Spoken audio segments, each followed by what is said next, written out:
The day after the funeral, my daughter stood in the doorway of my own home, her arms crossed, her voice sharp as glass. "Find somewhere else to die, mother. You're useless now."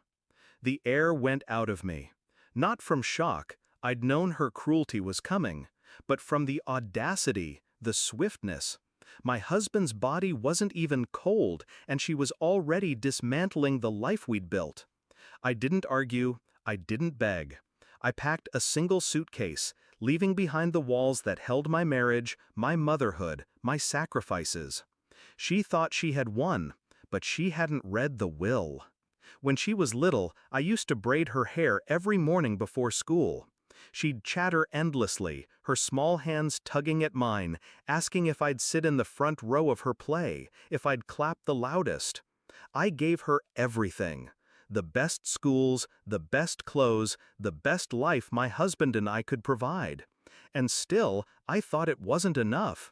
She always looked past us, hungry for more. My husband noticed too. Late at night he'd whisper, "She's mine by blood, but yours by love. Don't let her lose herself." I tried. God knows I tried. But greed is louder than love. Even before the funeral, I saw her shift. The fake tears, the way she clung to the lawyer, asking about accounts before condolences. The impatience in her tone when she thought no one was listening.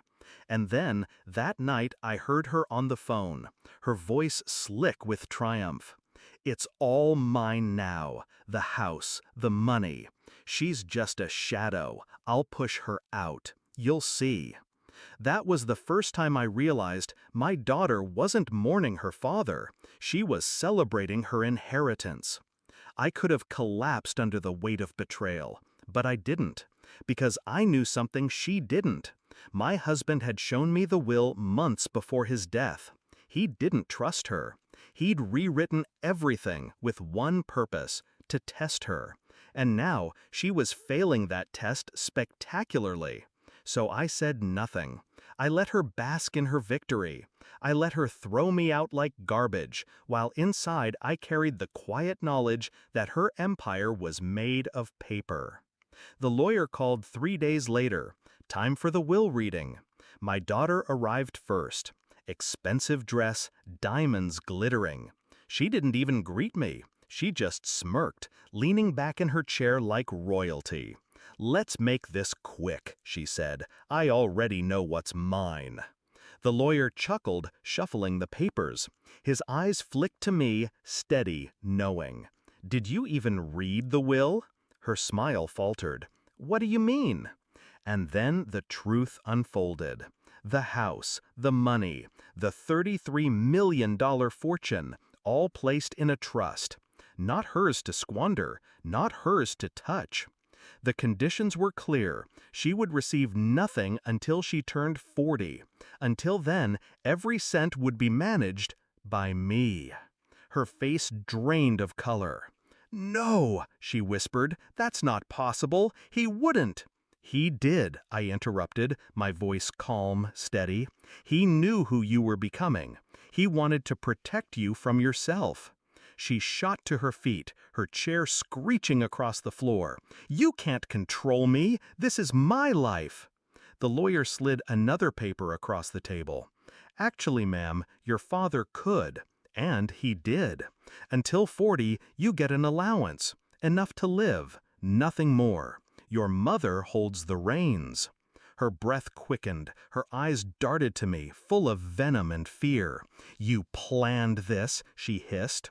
I leaned forward, meeting her gaze with the weight of every sleepless night I'd spent raising her. "No, you did. The moment you showed the world exactly who you are." For the first time, she looked small, powerless. I walked out of that room with the lawyer's words echoing in my daughter's silence. She had kicked me out of my home, certain she was untouchable. But the truth was simple. She owned nothing, controlled nothing. And the house she stole from me? It was mine to decide whether she lived in it or not. I didn't celebrate. I didn't gloat. I just breathed, deeply, for the first time since the funeral. Because revenge wasn't about humiliating her. It was about restoring balance, protecting what my husband and I built, ensuring she could never use us as stepping stones again. And when I returned to that house, suitcase still packed, I unlocked the door with my own key. She was gone, just a memory. The home was quiet, peaceful, mine. And as I stood in the center of the living room, I whispered to the silence, "You wanted me gone, but it's you who lost everything."